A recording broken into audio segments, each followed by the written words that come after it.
Tout d'abord, si vous êtes croyant, si vous êtes une personne qui veut suivre le droit chemin, je dois vous informer que la masturbation est quelque chose de mal, la masturbation est un péché. Mais pourquoi la masturbation est-elle un péché? Tout simplement parce que c'est la recherche du plaisir, et toute recherche de plaisir humain s'éloigne de Dieu. Quand vous vous dirigez dans votre lit, que vous prenez un mouchoir, vous pouvez vous dire que vous avez déjà commis le péché. Et si vous vous dites que c'est trop difficile de résister à la tentation, qu'il faut se lâcher, comme ça on se sentira mieux après, je peux vous dire que vous avez tort, vous pouvez vivre sans vous masturber, même quand on a 18 ans. D'ailleurs, est-ce que vous avez cette sensation de culpabilité et de dégoût après que le jet soit sorti? C'est normal, c'est votre conscience, c'est pour vous dire que vous vous êtes éloigné du bon chemin. Maintenant qu'on sait que la masturbation est mauvaise pour votre vie spirituelle, pour votre relation avec Dieu, je vais vous aider à y résister, à lutter contre le diable qui attend seulement que vous craquiez.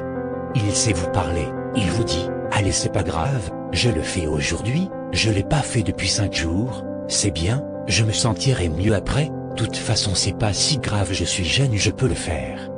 Petite parenthèse avant de vous dire comment résister, la masturbation est un piège, un cercle vicieux, et un poids lourd à porter, parce que plus vous vous masturbez, plus vous avez envie de trouver du plaisir en le faisant, et vous serez jamais satisfait, alors vous voudriez recommencer pour que la prochaine fois, le plaisir soit meilleur. La meilleure solution est d'arrêter. Bon, maintenant, passons au vif du sujet. Pour résister à la tentation, vous ne pouvez clairement pas y arriver seul, car combattre seul contre le diable est impossible, il vous détruit très facilement, mais si vous vous battez avec le Seigneur, vous ressortirez toujours gagnant. Donc pour combattre contre le diable, vous aurez besoin d'utiliser les armes que Dieu nous a fournies. Tout d'abord, l'arme la plus puissante est la prière. Cela peut paraître vraiment banal, mais la prière est une arme vraiment très puissante, car c'est votre moyen de communication avec le ciel, avec Dieu, on peut considérer ça comme le Facebook de Dieu. Dans votre prière, demandez au Seigneur de vous venir en aide, de le supplier pour qu'il vous enlève cette envie, pour que vous ne ressentez rien quand vous voyez les parties attirantes des femmes.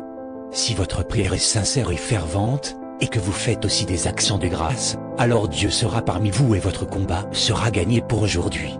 Mais attention, le lendemain vous devez faire la même chose car l'envie va revenir. En somme, vous devez prier à chaque fois que vous sentez votre envie revenir. Cela peut être 1 fois par jour, 2 fois, 10 fois. Mais sachez que quand Dieu est là, le combat est gagné, et le diable vous laisse en paix. Maintenant, une autre alternative à la prière, c'est les musiques d'adoration. Vous pouvez trouver sur YouTube des musiques d'adoration et louanges qui vous rapprochent du Seigneur et vous éloignent de l'envie de se masturber.